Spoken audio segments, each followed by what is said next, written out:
Olá pessoal, sejam bem-vindos a mais um programa de Quintas Automotivas, dando continuidade à nossa série de tecnologia e motores.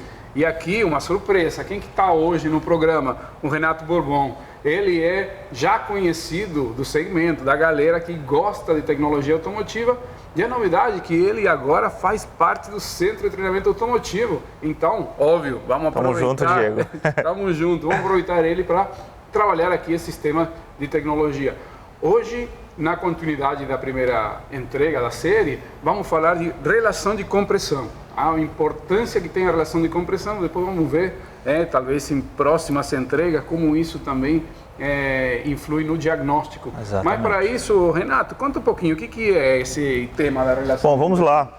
A relação de compressão, ela nada mais é do que o deslocamento, um espaço de deslocamento aqui do pistão dentro do seu cilindro, a relação de volumes entre um volume pequeno que nós temos aqui desde a junta do cabeçote até a câmara de combustão, que é simbolizado aqui pelo V1, e depois nós temos aqui o volume 2, que é o quanto o pistão se desloca do ponto morto superior ao ponto morto inferior, que é simbolizado aqui pelo V2.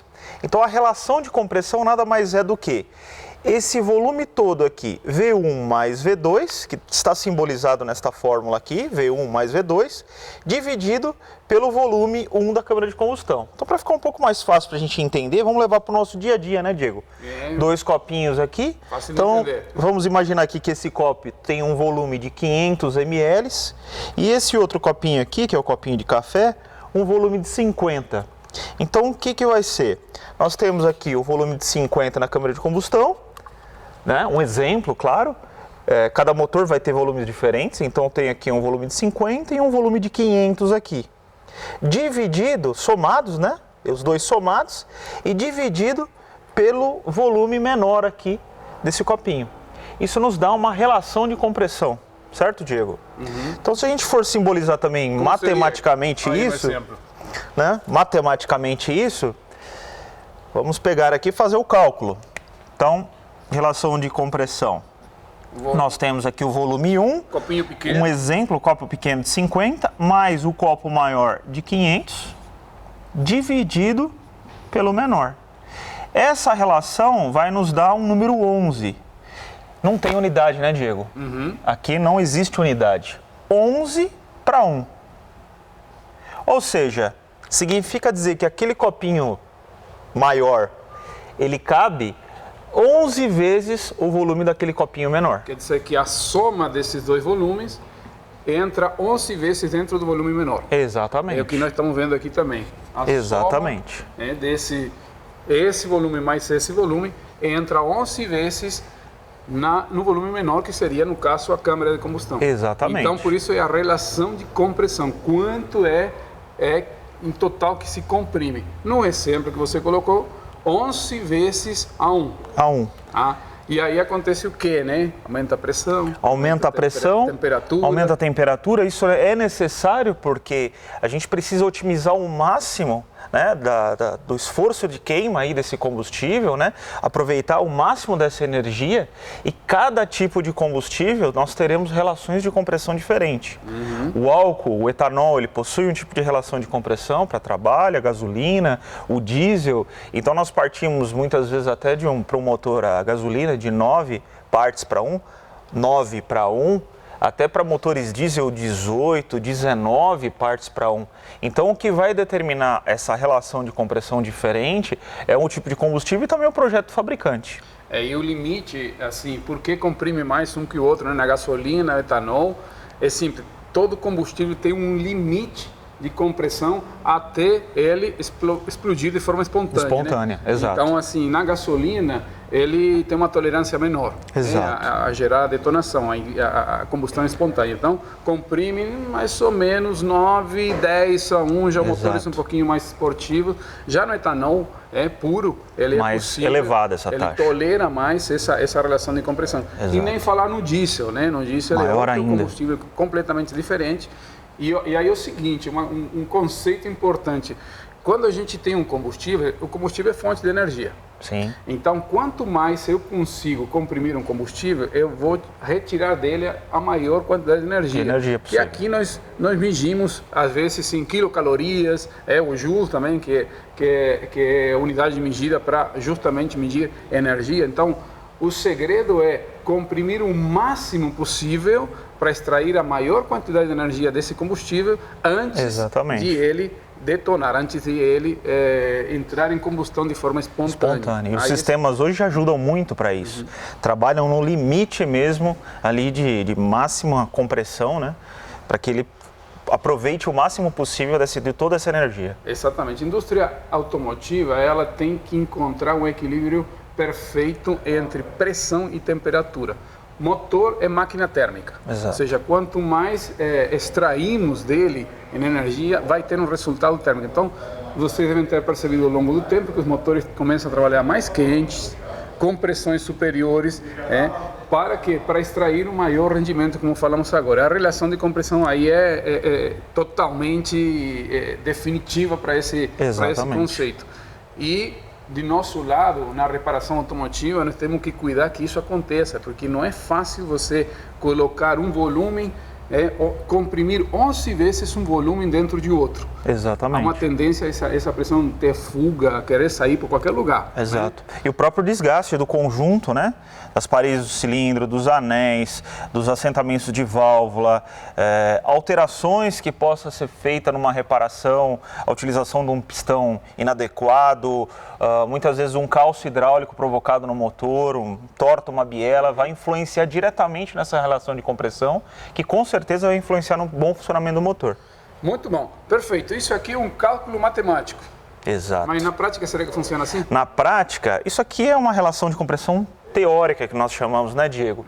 Só que isso tudo em movimento no motor, nós temos uma relação de compressão dinâmica. Então, não necessariamente nós teremos ali 11 partes para 1. Muitas vezes nós temos sistemas que ajudam a evoluir essa relação de compressão, ou seja, torná-la um pouco mais elevada. E a gente tem um exemplo aqui, clássico, né, Diego? Um turboalimentador que proporciona aí aumentar esse volume interno dessa massa de ar para os motores diesel, ou ar mais combustível para os motores ciclo-Otto. Então nós temos turboalimentadores. Vários sistemas aqui, o turbo é um exemplo, que vão ter uma função muito clara. Conseguir colocar aqui dentro desse cilindro que a gente viu a maior quantidade de ar. Né? No caso, nós sabemos que mistura, né? Ar combustível, mas nós dissemos também no dia a dia a capacidade de respirar do motor, a capacidade de colocar mais ar dentro do cilindro. E para isso tem uma série de tecnologias que foram evoluindo para permitir isso, permitir que o motor consiga, na dinâmica, né? Porque no cálculo estático tudo bonitinho, mas quando um pistão sobe e desce, válvula abre e fecha e tudo mais, essa incidência de fluxo de ar é completamente diferente do cálculo teórico.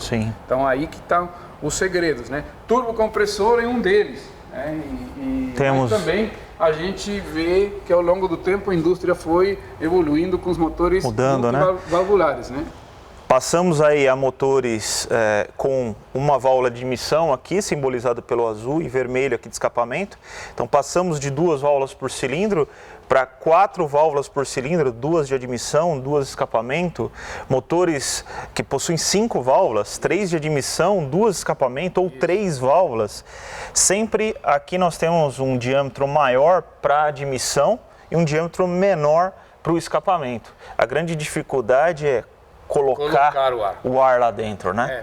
Encher de oxigênio. O pistão está empurrando, é muito mais fácil, não precisamos de um diâmetro tão grande para evacuar os gases. Exato. Né? Agora, aqui para admitir é uma força contrária, então é mais difícil. Aí a gente para pensar, aí você pega... Por que o cara então não colocou uma válvula grandona aqui de admissão, né?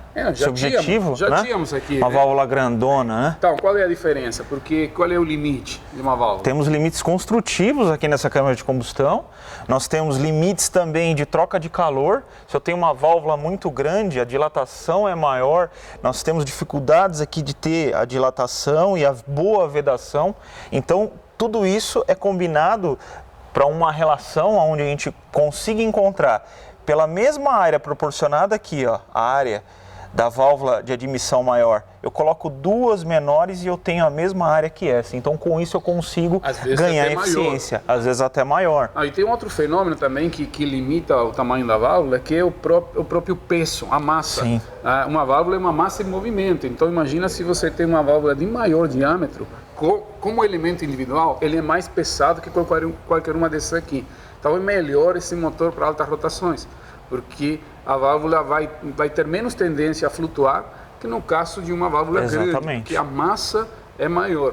E nem falar o que você comentou, olha como fica aqui o espaço entre as paredes, as cavidades da câmara de combustão. Exato. Então ela fica debilitada a câmara de combustão quando a gente coloca uma válvula grande. E aproveitamento de todo o espaço disponível na câmara de combustão também, a forma geométrica aqui acaba sendo favorecida aqui por um número maior também de válvulas. Agora tem um comportamento diferente que a gente vê na prática. Totalmente, né? Diego. Motor 8 válvulas tem uma característica e motor 16 válvulas tem outra. Quais são essas características?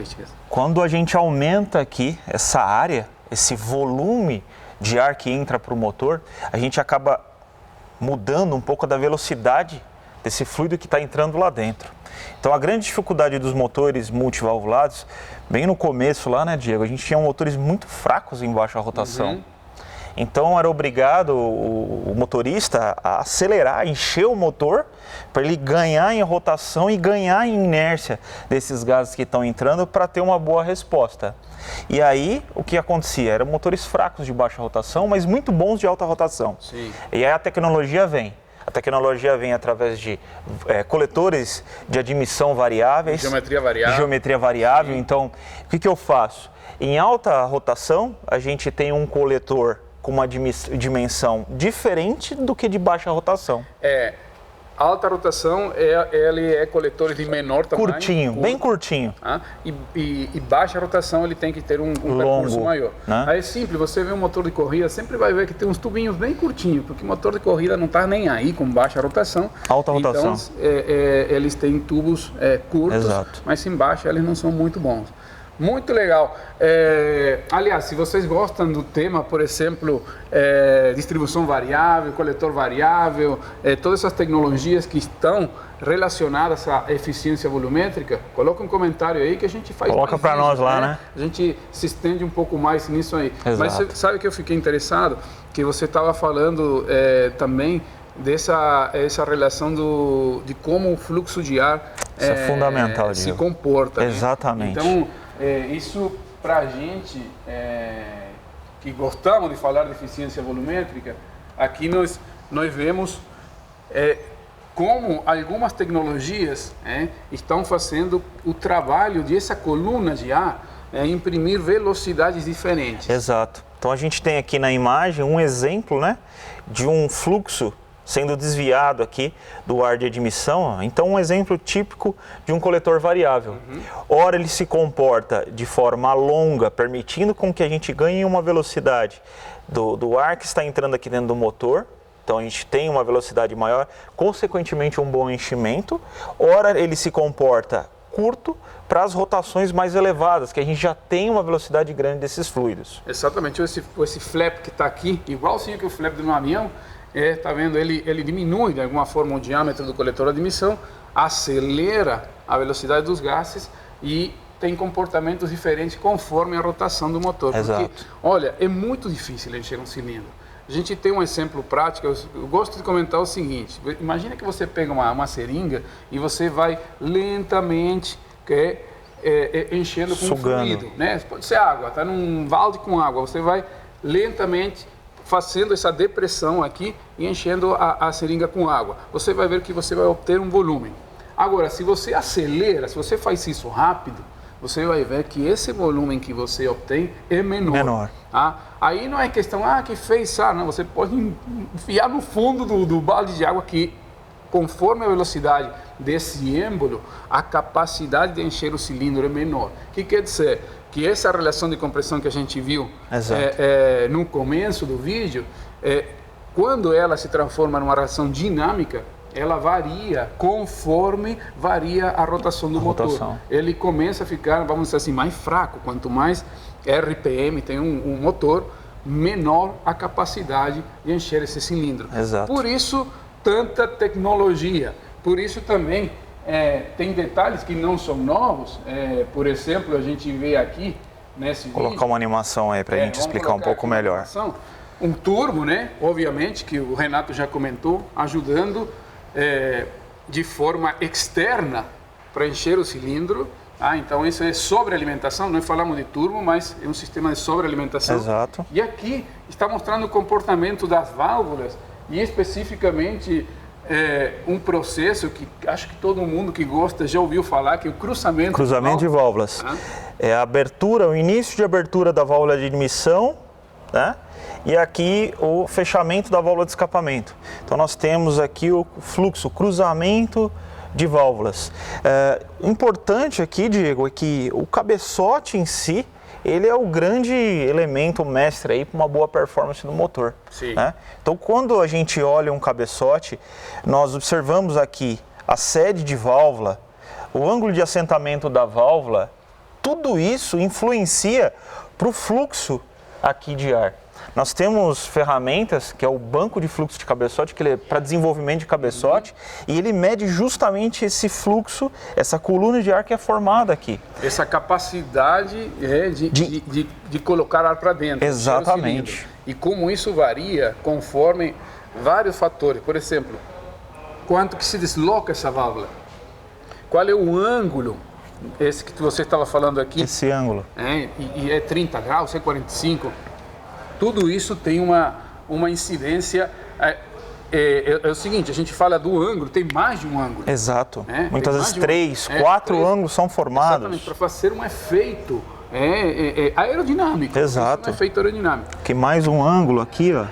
Então, a inclinação do duto, o quanto a válvula abre, esses ângulos que são formados, tudo isso vai influenciar na capacidade desse cabeçote proporcionar esse enchimento de ar lá dentro da câmara de combustão. Quanto que ela abre e quando que ela abre. Aqui nós estamos mostrando um conceito que é conhecido, mas não deixa de ser trabalhado, que é o cruzamento de válvula. Em inglês eles chamam de scavening, isso aqui.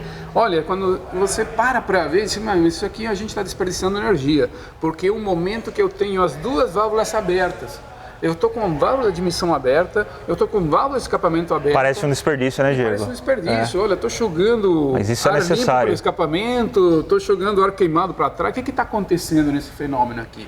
E justamente é encontrar esse momento que não acontece sempre, né? Exato. Mas devido à rotação, é necessário fazer essa troca de fluxos de ar para ter um melhor aproveitamento desse cilindro. Você é escapamento, eu sou admissão. É como se a gente nesse momento desse as mãos aqui e você puxa, você me puxa. Estão brigando para ver quem ganha espaço aqui dentro. Exatamente. Tá? O arraste aqui. Do mesmo jeito que a gente falou de coletor variável, esse é um tema que dá para falar bastante. Sim. Coloca aí nos comentários também se você quer entender mais como funciona um diagrama de distribuição, os ângulos, quanto que é o antecipo de abertura de uma válvula de admissão, quanto que é o retardo do fechamento de um escapamento. Exato. E como que acontece isso e como um comando variável brinca, vamos dizer assim, entre aspas, brinca com essa condição para obter o melhor rendimento do motor. Exatamente. Então, muitas vezes, modificações são feitas ao longo da vida útil do veículo, internamente no motor, internamente no cabeçote, em válvulas, em comandos, seja de admissão de escapamento, influenciam diretamente o comportamento desse motor. Então, às vezes, a gente se pega lá debatendo em cima de um sensor, em cima de um atuador, e a gente se esquece que por trás de toda aquela eletrônica que tem para funcionar, existe um motor. Tem um fator mecânico. Um fator mecânico. Muito importante. E falando no fator mecânico, famosos são os motores de interferência, né? Aqui é uma representação, mas muito próximo do real. Olha a distância de uma válvula para um pistão. Quando ela abre, o pistão está quase no ponto morto superior. Exato. Isso tem a ver com o sincronismo, ter a correia dentada e os comandos na posição exatamente certa. Por quê? Porque não há tolerância. É muito justo, tudo muito próximo. Ok? Bom, pessoal, isso é um pouco do que nós tínhamos para falar agora, vamos dizer assim, conceitualmente, de tecnologia em motores, relação de compressão, eficiência volumétrica, e já estamos preparando a próxima entrega. Para quê? Para mostrar tudo isso na Como prática. diagnosticar isso aí, né? Como que isso pode se transformar em um problema que é de diagnóstico, né, numa oficina. Então, como que a gente vai medir compressão de diferentes formas, né? Essa é a proposta agora da próxima entrega. De nossa parte, muito obrigado aí por seguir esse tema, por acompanhar Quintas Automotivas. E se você gostou, deixa o like e também os comentários que falamos para a gente ter mais o gosto de vocês com relação aos temas. E aí, com o Renato, vamos estar criando mais conteúdos para vocês. Muito obrigado e até a próxima. Valeu, até mais.